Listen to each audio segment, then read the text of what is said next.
Okay, I think we'll try to get started here. And this is Lely USA's first shot at a virtual tour. So please sort of be patient with us if things don't go quite the way they need to go. But it's certainly our pleasure to welcome all of you here to the World Dairy Expo.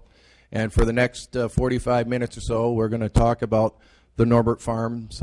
They have 3 robots up in northern Indiana that we're going. So a few house order type of things we got to look at first. Every one of you, maybe one or two, might, but I'm sure all of you have a cell phone. So if you could be able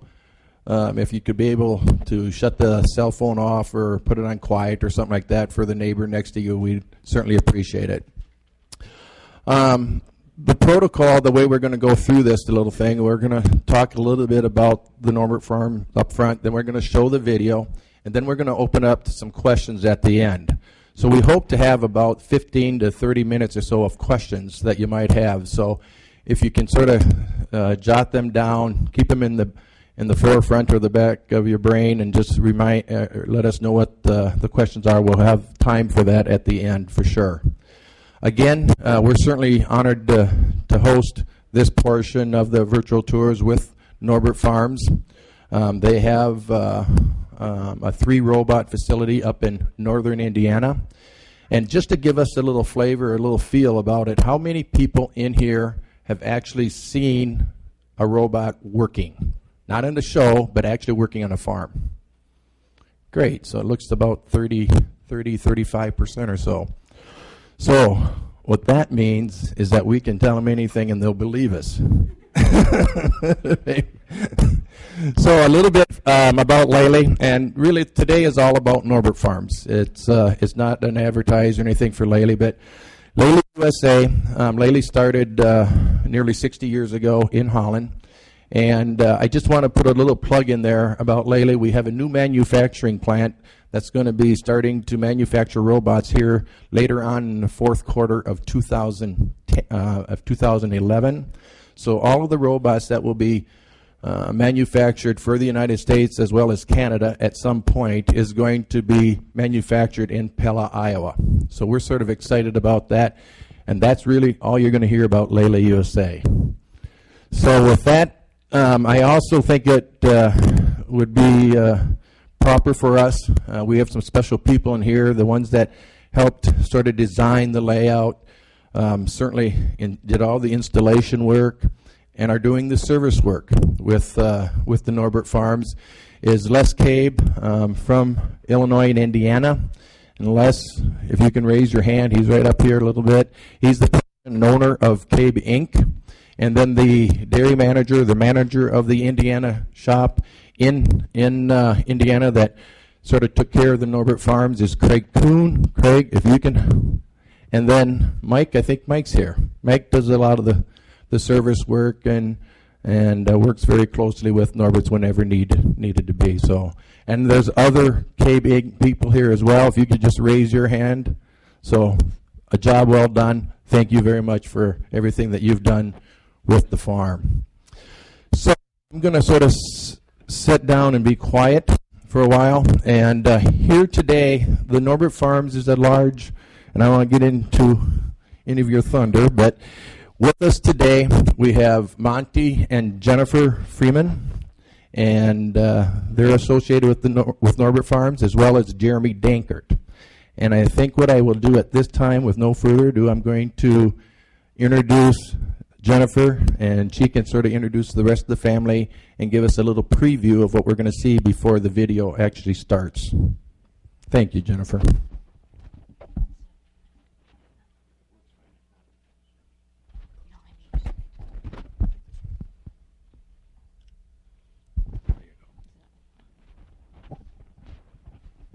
I want to thank you all for coming today.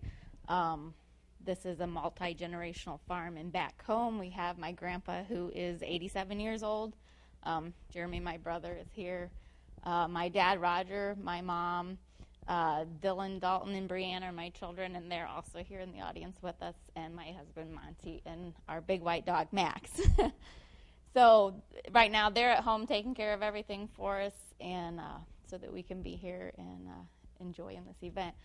Our history, my grandpa Norman Crathwall purchased our 80-acre farm that started it all back in 1945. They milked 6 cows by hand in stanchions under our bank barn.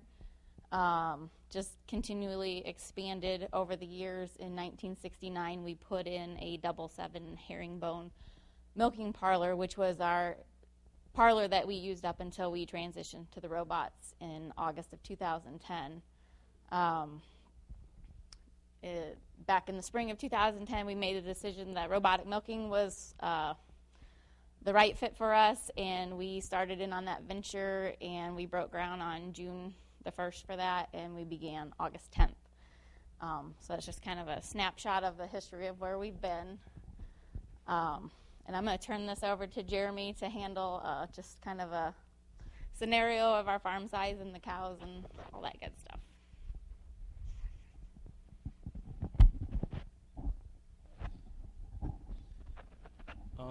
We're currently milking 147 cows. They're averaging about 86 pounds right now. Genetics-wise, we do sell bulls to AI and embryos to several different countries we've exported. We do have brown Swiss too. There's about 20 of them in the herd. And as a whole, the herd has increased the production. We're milking less cows than we were when we started, and we're getting just as much milk with less cows right now. So when we started, we were milking 153 cows, I think it was. So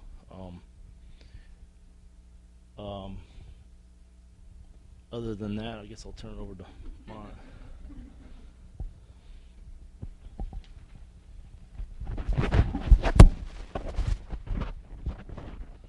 On the crop side, we farm about 1,100 acres, which 700 of it is in corn, 300 of it's for soybeans, and 100 acres of alfalfa that we chop. And we buy all our baled hay. The feeding is a PMR, and we feed a 21% robot pellet along with that through the robot, and they get free choice baled hay.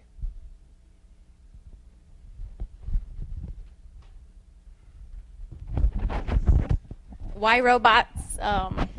For us, we had several things going on. Our parlor was built in '69, like I said, and it was just to the point that we needed either to do some major updates on that or think along another lines.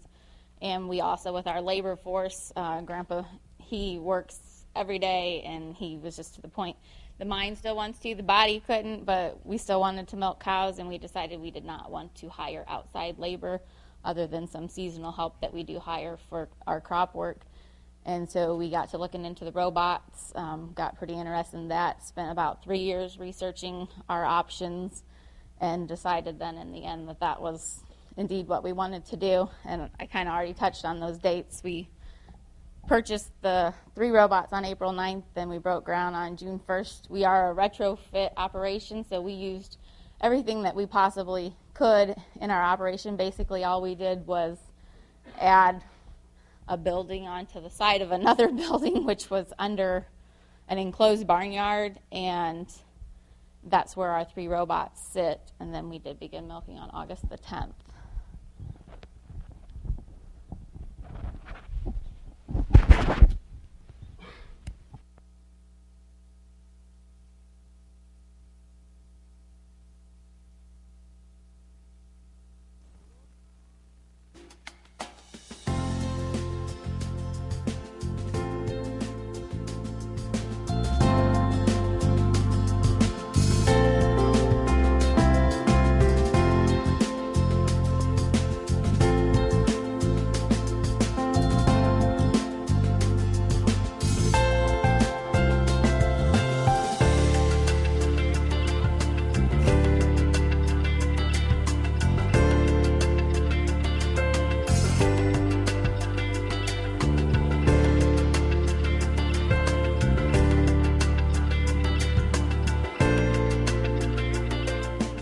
started farming on this farm in 1945. We started out on the farm with 6 cows, and we had room for 12 in our old barn, so we soon got up to 12 cows.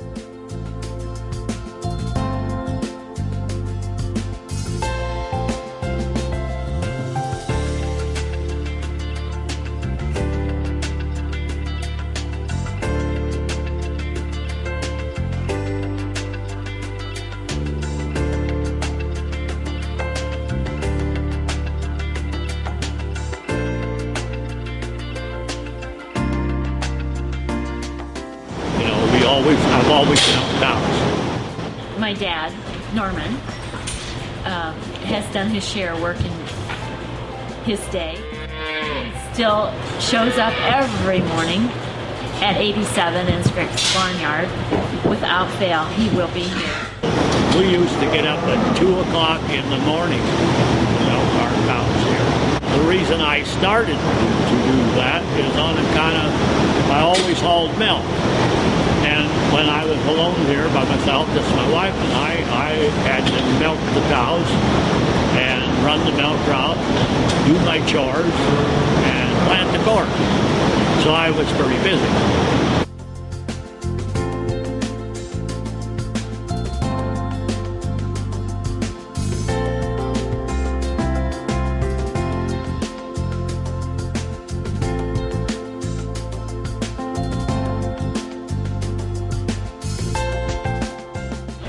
I started here in 1970, March of 1970. We got married in October of 70, and I've been here for 41 years, and we've hauled milk, we've had chickens, and we fed calves, baled hay. You name it, we've done it.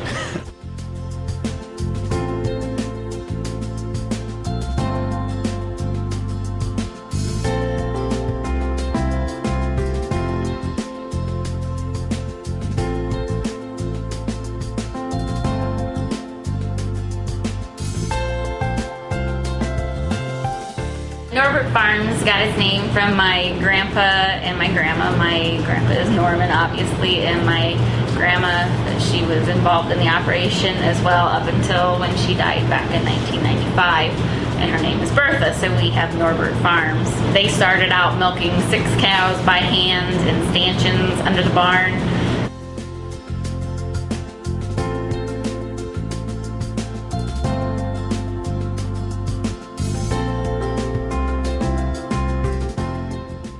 We farm 1,000 acres of corn and soybeans, about 700 acres of corn, 300 and maybe 30 acres of soybeans, and about 80 acres of hay.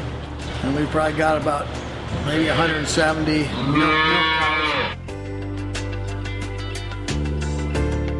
Total amount of livestock we have is about 320.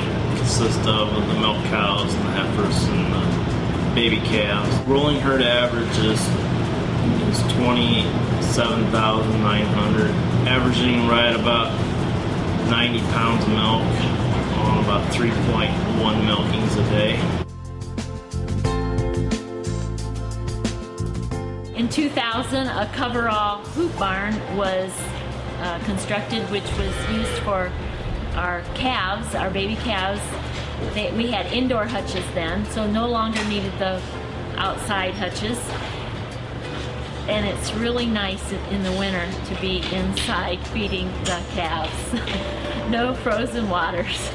We installed an automatic calf feeder in 2009, which really cut our labors in the calf barn.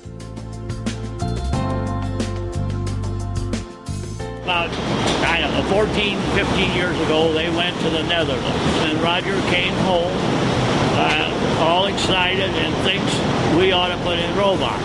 And I said, Roger, just forget that. No way. They will not work. Them cows will kick them off, and they just won't work. But then, as time went on, and I hear stories about robots, I went to see one. I had to change my mind, and Roger was right. And you don't admit that much to your son-in-law.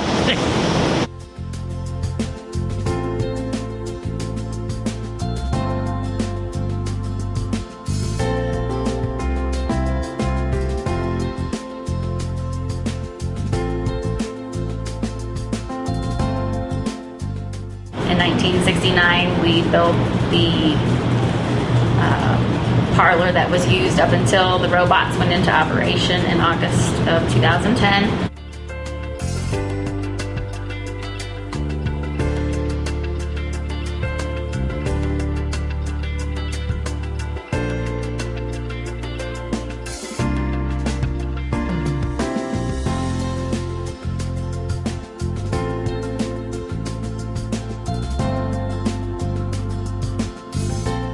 Other than the parlor that was installed in 1969, the robots has probably been the biggest transition that the farm has seen. Cage Sales and Services, who installed it, our Lely dealer, and they were with us every step of the way here, helping the builders as they did the construction, you know, for the robots where they would be placed.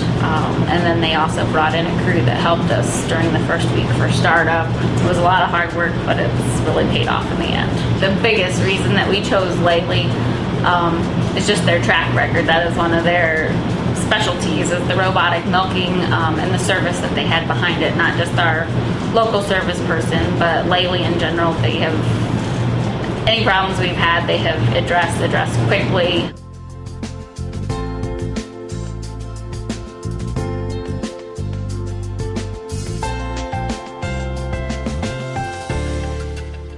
We installed 3 Lely astronaut robots in August of 2010. The cow comes in on her free will many times as she would like. They can get milked up to 6 times per day.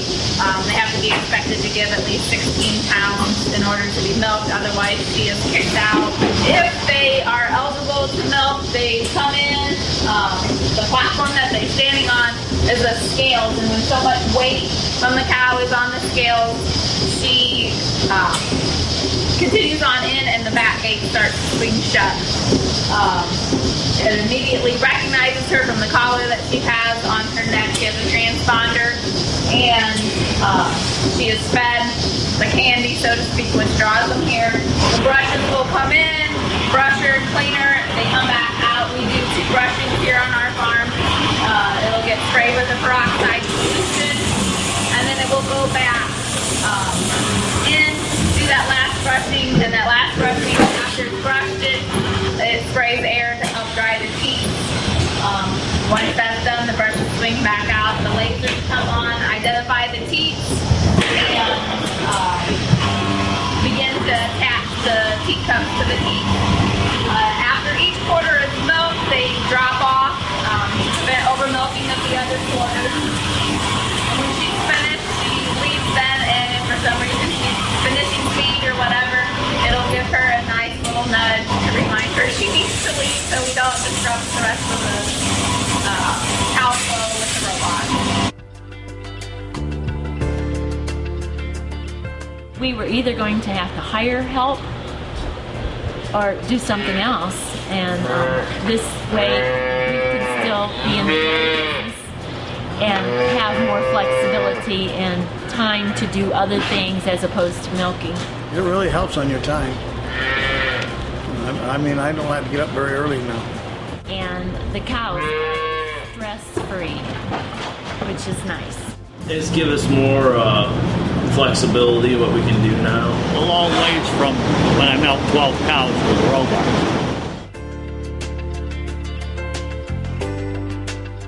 So we have here the 4th generation of Nor-Bert farms. We have Dalton, who is 9, Brianne, who is 3, and Dylan, who is just about to turn 7.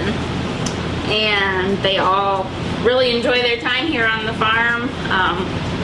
Love the calves, the cows, the cats. I think they enjoy every aspect of the farm, enjoy helping us out, sweeping or feeding, you name it, they like it. They've developed a real love for the showing of the animals when we go to open shows and stuff, and this year is Dalton's first year of 4-H, and he's just dying to go to the World Dairy Expo and show.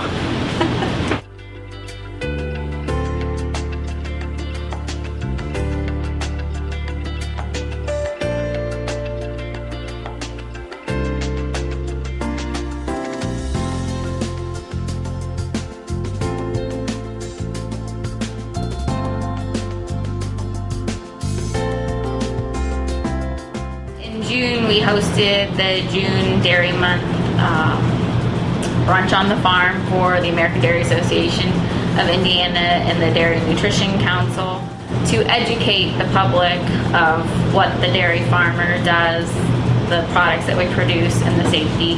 They got to see the robotics in action, which everyone was very impressed with that and how that worked.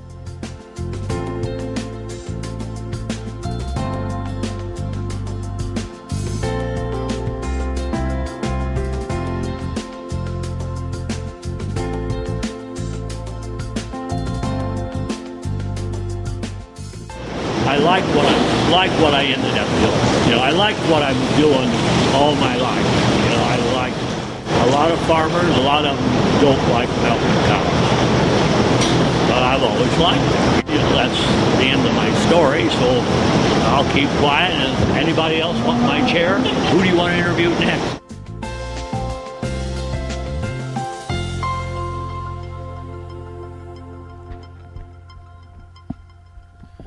Great, thank you.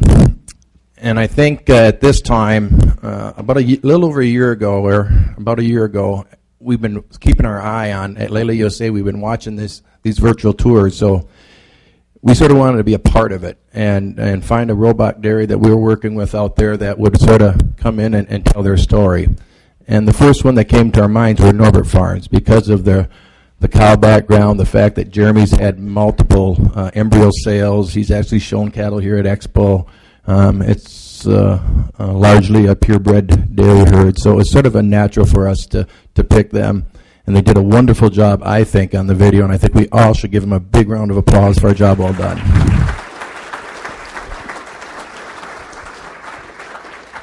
On top of that, when we do this, we certainly in the business to do robots. We don't really produce videos. So I think Kelly Crosby, once she got a hold of it, she took it from the beginning to the end, and we thank you for a job well done. It was very, very, very well done. Thank you, Kelly.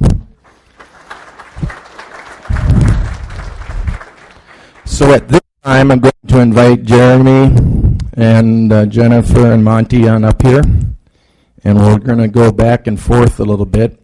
But this time here, and we have approximately 30 minutes or so, so we're going to sort of stimulate some questions, if you will. These are some common questions that come to us as they get visitors, as we sort of go across the different dairies. And after we're done stimulating, we got 3 or 4 common questions that we hit, and after we get done with that, then we're going to open the floor to you people, so you can feel free to ask anything and everything that you want concerning Nor-Bert farms. So, Jennifer?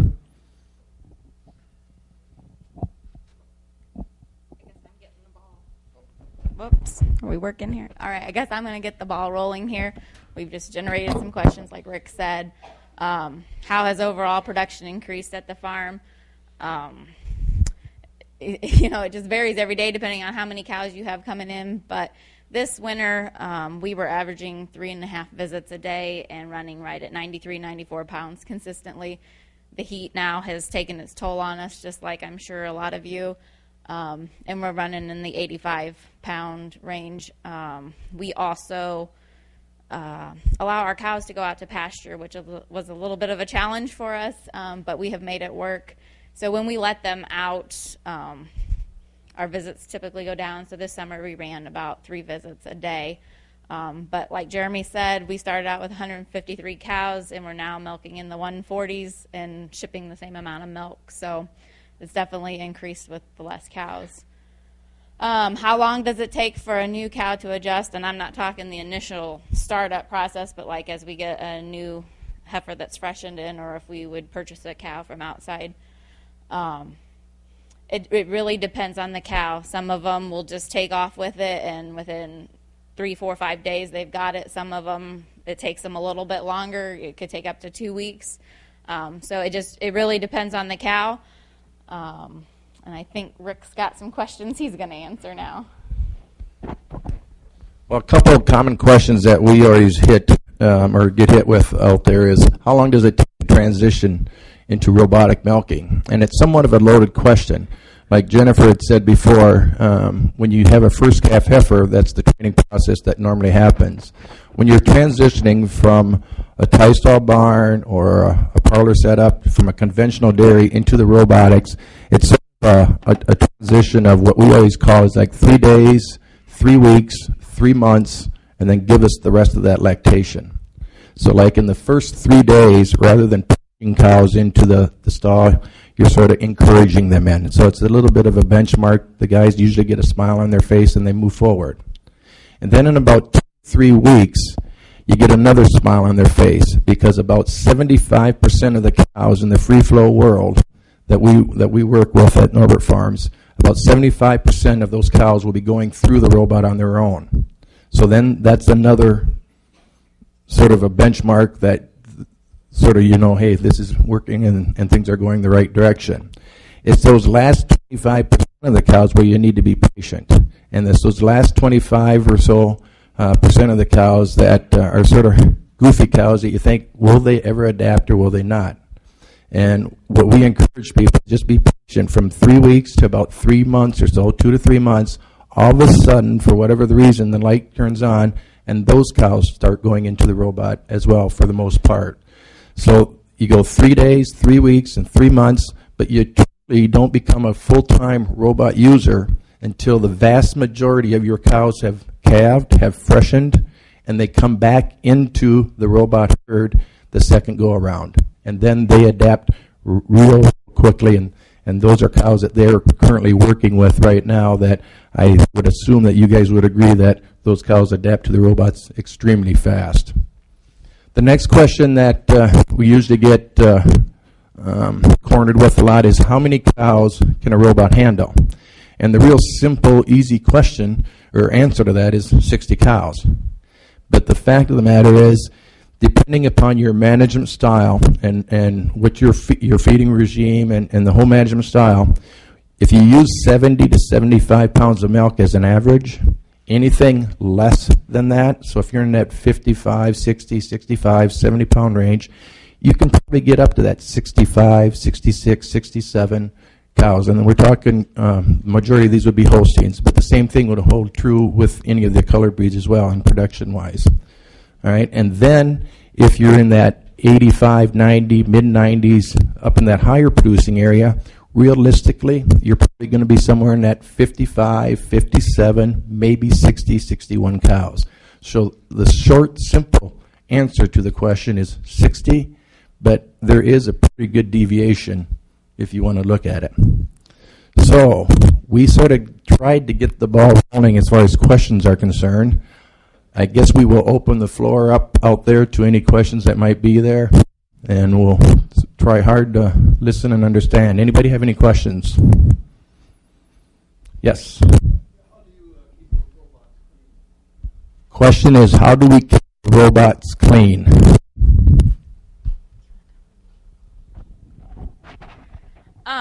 Pretty much in the morning, the first thing that we kind of do is go in and check our too late list so we know who needs to get in. And while we're there, is spray down the robots. As far as the laser, we try to keep that as clean as possible throughout the day. We probably, I would say, kind of just depends who swings in there during the day and how many times it gets washed down in there. But I would say maybe 3, 4, 5 times a day. Depends how busy we are, what else is going on.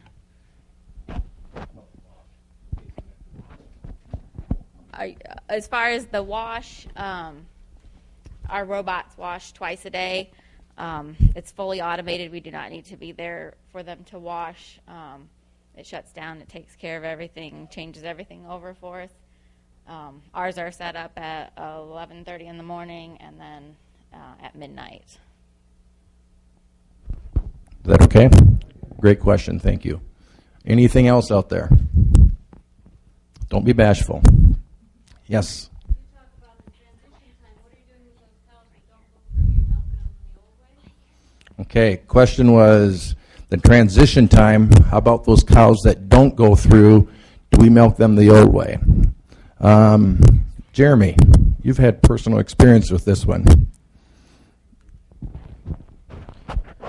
No, actually keep milking them just through the robot. You just keep pushing them in day after day. Some will catch them on, and like you said, it took a year till most of the cows got used to it because them late lactation cows didn't really want to come in. So once they refresh them, they come in. But yeah, we just keep pushing them through the robot until, and maybe eventually they don't, but depending on how good the cow is before we make that decision. So in the free flow world, the feed is the king. That's very important. That's what drives the cow into the robot. It's not the desire or the will to get milked. It's usually the feed and the pellet that they have in the robot. So when he said late lactation cows, he's exactly right. Most of the late lactation cows, their energy requirements are different than those fresh early lactation cows. So they are usually that bottom 25% or 20%. It's usually those late lactation cows. But as soon as they dry up and then come back, they usually aren't an issue whatsoever. And in more times than not, I can't say 100%, but in most of the cases that we've had, typically when they start in the robots, as was the case here, they usually milk their cows either in the morning or at night, and then they're done. And then it's no more looking back. They go full speed ahead with the robots. So either the cows sort of eventually they get it or they don't. Okay? Let's go over here.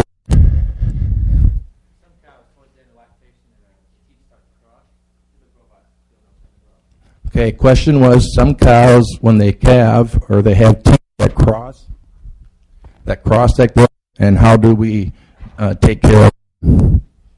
Jeremy, Jennifer, Monty? When they cross, usually it hasn't been a problem. Most cows have attached that way. Basically what it does is it reads it, and then it gets a hold of one and kind of pulls it over a little bit after it attaches, and then it attaches the second one. Yeah, and most of the time, if you have a cow that is, if you have 8 hours of milk in her or 14 hours of milk in her, and she's got deep center support and those teats are still like this, like that, there's nothing you really can do about it. Either one of two things. Either the vet comes and you do a little cosmetic surgery, which has been done, or she's not a good robot cow. So good question. Yes. So you've been doing this for over a year now. After that time period, how many, if any, cows have you had to call for reasons that they won't go into the robot, or like you said, you've had cows that just aren't fitted to be a robot cow, just to get personal? Question was, they've been in it for a little over a year now, so how many cows have they actually had to get rid of that did not work into the robotic facility? I wouldn't say we got rid of cows because they didn't work in the robot. We got rid of some cows of reasons that everybody else does too, feet and legs, and that general thing. You still got one cow I'm still fighting with, but she's, when she's milking 120, it's hard to get rid of a cow doing that. So I can live with putting her in, twice a day. So. Years ago, the udder conformation, and this is a little bit of a fallacy, but years ago, the udder conformation was fairly important in a lot of the robotic technology. But since then, a lot of the engineering has been vastly improved. So it takes a pretty goofy kind of teat placement or udder configuration for the robot not to figure it out anymore in the robot world. But years ago, that was an issue. You'll actually probably get rid of more cows because of their personality than you will be because of udder configuration. And that's where the patience comes in. If you're patient, you can put up with it for 14 months. If you're not, some people have those cows gone in 3 months. Good question. Did you have much trouble with mastitis during the transition? And then the other part of the question is, how do you handle treating cows in a robot situation? Great question. Did they have very many issues with mastitis early on or even now? And then how did you transition? I'm sorry, the second part. I forget. How did they deal with it? How do you deal with the mastitis cows that you have right now? When we first started, it actually got pretty good. We had one cow the first day flared up because she didn't let her milk down. She was having problems doing that. And we treated her, and I think we went maybe 5 months before I had another case of new mastitis, and far as treating them, it's one of them things you got to find another place to put them in, or kind of be there when they come in the robot and kind of play with them in there in the robot. So you actually just got to have a place to put them in and check them and whatever you need to do with them then. Okay. Yeah, right up front here. Do you have a specific criteria for deciding how often to have that cow go through the robot from when she starts her early lactation, high production, and then as she starts to back off as the lactation proceeds? Question was, what is the requirements of having the cows in their early lactation to later? How often do you allow them to get milked? I think that's sort of. It's based on the production and how many days are in milk. The cows that are your older cows are going to have access to the robot a lot sooner than some of your younger cows. And it corresponds with where they're at in their lactation and how much milk they're getting as they get farther in lactation on access to the robot. At the beginning, some of them cows would get access at 3.5 hours. They could get back in and get milked, and some of them cows would get themselves in there about 6 times a day. Some of them fresh cows. It's sort of like we're making a full circle, because I mentioned earlier that the feed is the king. Well, you feed what we call a PMR ration, a partially mixed ration, in the feed bunk, and then we feed for an additional about 10 to 15 pounds of milk in the robot. So that could be a minimum of 3 to 4 pounds, or up to 16, 17, even 18 pounds of pellets if they want. That whole matrix is based upon the stage of lactation and the production level of that cow. And that whole matrix is put together by Jeremy and his nutritionist. So they're the ones that sort of set that. So it's almost a situation if they earn it, they get it. If they don't earn it, then they don't get it. So we're almost making a full circle, feeding cows more on an individual basis. All right, back here.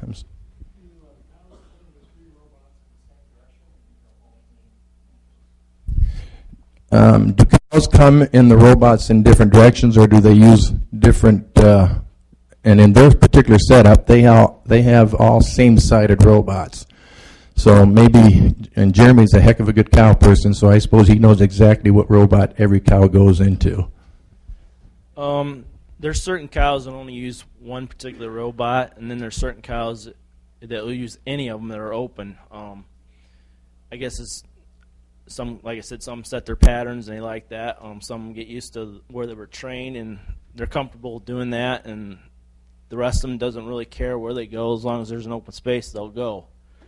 There could be 3 or 4 cows standing in front of them, and they're going to dart right between them and go on in if there's a timely cow out there. So, and they do have their favorites. So, I would guess when you look at all the robot dairies that are out there, that the vast majority, whether you have a right or a left-handed robot, or if you have same-sided robots or not, usually 80%, roughly, now we're just talking averages, but roughly about 80% of the cows will go into the same robot. It's not really a lefty-righty thing, it's more of a robot thing. And then 20% of the cows, or approximately, could care less. They just go in which one's open and away they go. But for the most part, they just sort of do pick their favorites. That's a good question. Yes? When you have to do things like herd health, like crate checks or vaccines, is the cow flow affected, or is it difficult, like from transitioning to like a parlor to the robot system?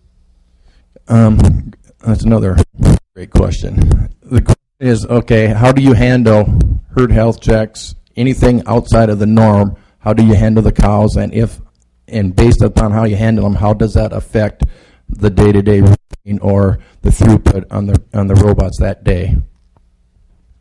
I guess in kind of our situation, like a vet check or something, the cows are used to going into a pin on our third robot, which is kind of like a fetch pin, and they're used to going through them gates and standing there. So I kind of plan it that way, where the cows go through there to sort them out, because they'll walk right up and go in there without fighting me.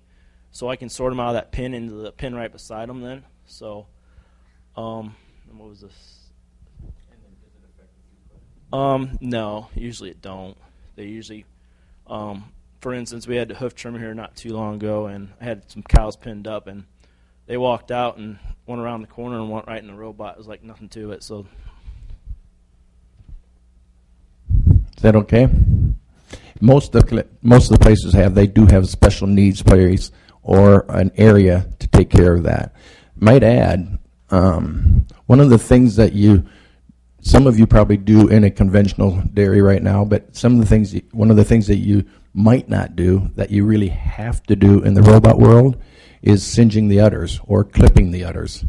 So because of that, and some people do them all at once. Some of them might do some one week, and then another week they can split them up accordingly. But that is one management thing that needs to happen on a fairly regular basis, especially in the Midwest, because we get those goofy winters. Okay, let's go back here for a sec. Do you have to be there now each milking, or is that because the herd is new to the robot? Because eventually, isn't the robot that you can milk them anytime during the day? Milk. Some cows will milk maybe 4 times a day and some twice a day. Okay, the question was, do you have to be there for each milking every time a cow gets milked? Okay, why don't you hit that first, or both of you guys might, huh? No, we don't have to be there. There's just certain cows that you learn that you have to mess with sometimes, and it's usually the late lactation cows. The other cows are on their own schedule. They just come and go as they please. Like I said, some cows may get 4 milkings, some cows may get 5, some may only get 2. Depends on the lactation. But no, we don't have a set schedule on. Only if you got some cows you need to be there to milk with, then you might set a schedule that way. But for the most part, they come and go as they please. Jennifer, you got anything to add? I was just going to say, I'm not sure exactly what he was going at, but like right now at home, my mom and dad and my grandpa are there, and they know absolutely pretty much nothing about the robots. The 3 of us are here. So they seriously are on their own today. We've called home, we've checked in, things are good.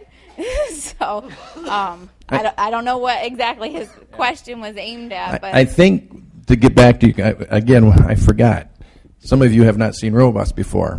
Yes? My question was, my understanding with the robot, you wouldn't have to necessarily be there at all, that you could be out doing work all day, but it seemed to me that then you would, the only thing that you'd ever do is on your cell phone, just get to call it, you had some problem with it. It seemed to me like you said these new cows, and that's why I was asking, is it because your situation is new? Is it taking a year, 3 years, or 5 years to get these animals to go into the robot? No. Their animals started going in day 1, but they went in on their own in about, like I said, 3 weeks. When you walk into a robotic facility, whether it's 2 in the morning or 2 in the afternoon, we usually say like a third. Something over a third of your cows will be laying down. Something over a third of your cows will be eating at the feed bunk. And something under a third will be walking around, waiting to get milked, drinking water, playing, doing whatever cows do. So it's an operation that goes 24 hours a day in the robot world. So you don't have to be there and watch the robot milk the cows or anything like that. This is a free-flow world, so she does whatever she wants to do on her own natural biorhythm. You're there just to manage those cows that get stubborn. And typically you end up with 2, 3, 4 cows per robot per day that you probably have to address and make sure that they get milked 2 or 3 times a day, whatever you prefer.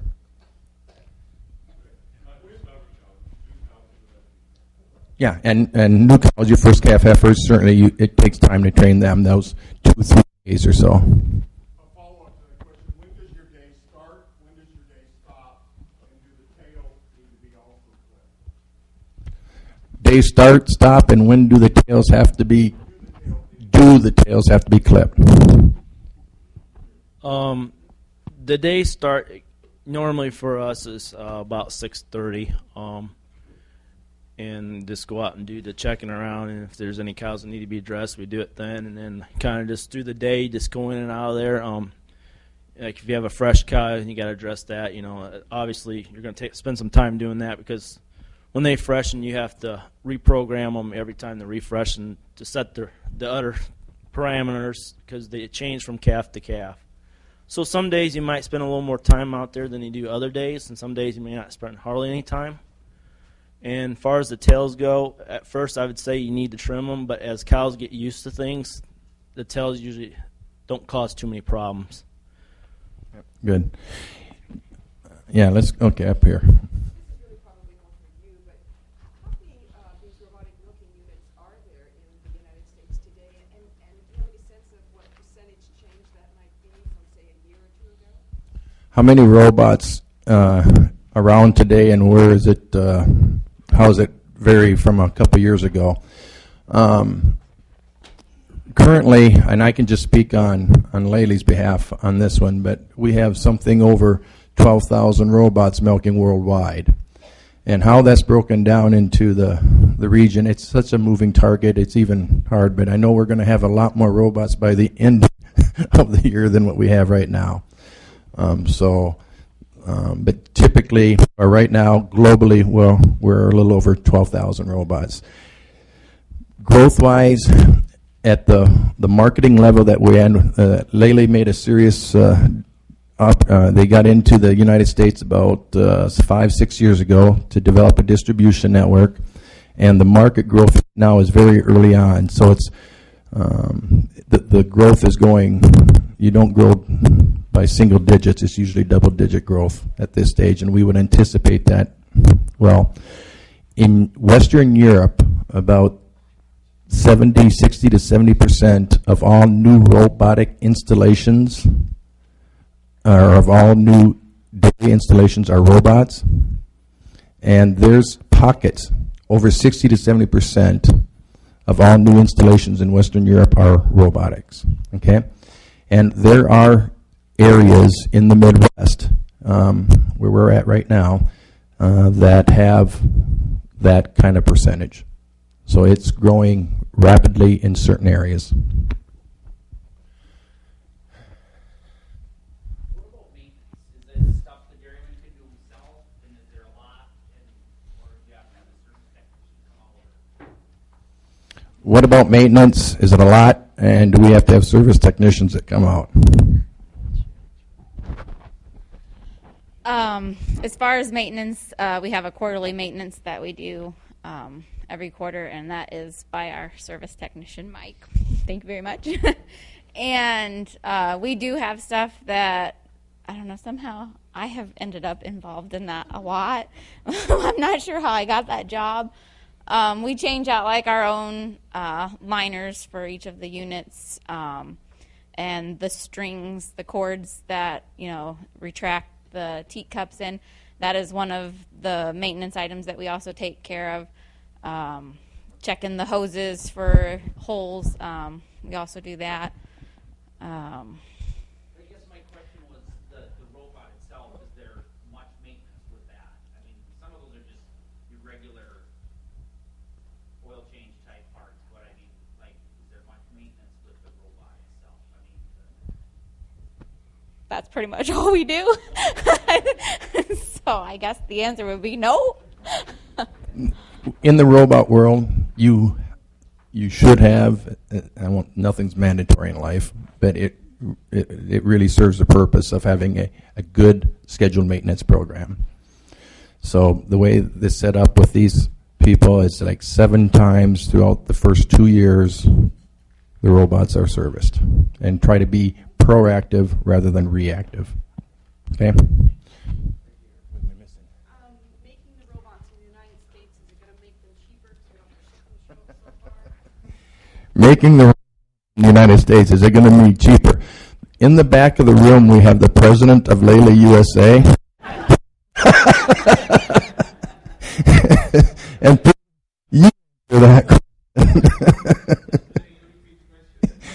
making the robots in the United States in Pella, is that going to make the robots cheaper?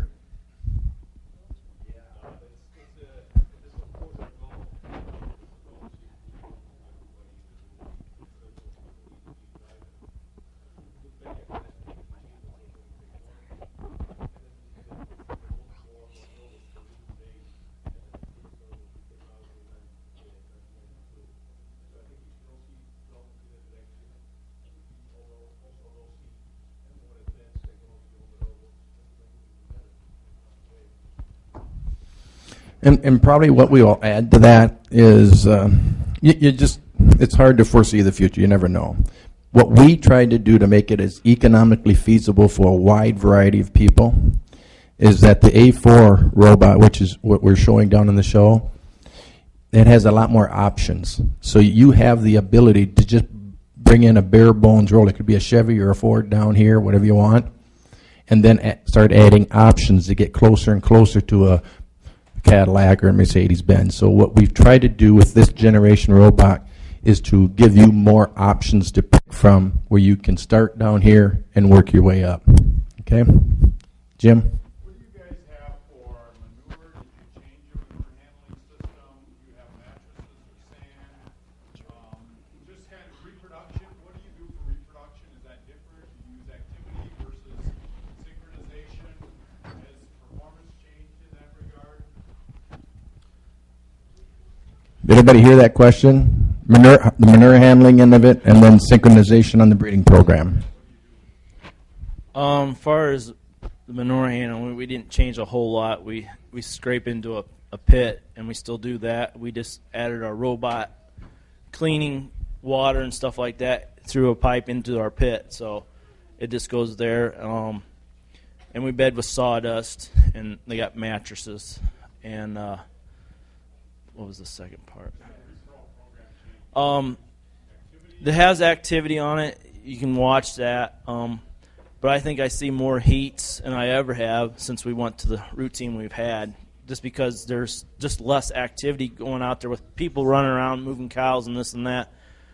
Pretty much the cows got our own routine, and you know, if you're out there all the time, you can see what's going on. You know cows' routines. You know, you learn that, and you can tell different things. So, and the activity does help.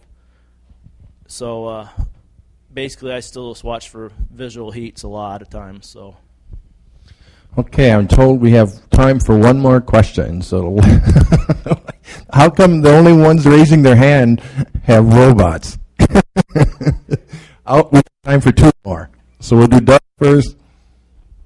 I guess my question was, you talked to pasture in the summer too. Could you just kind of tell how you're handling that? If you have smart gate, and then also how you change your feeding then from summer to winter. As far as the feeding goes, we haven't changed anything with the feeding. It's about the same. We implement the same thing through the winter and through the summer. As far as going outside, there's no smart gate. They're pretty much on their own. It takes a little bit when you let them out in the spring to get them adjusted. You kind of got to play with them. And through the summer, they get in the routine of coming up by themselves. On occasions, you have to go find one. It gets a little lazy, but for the most part, most of them will come up and get milked. Okay. Brad, you're the last one.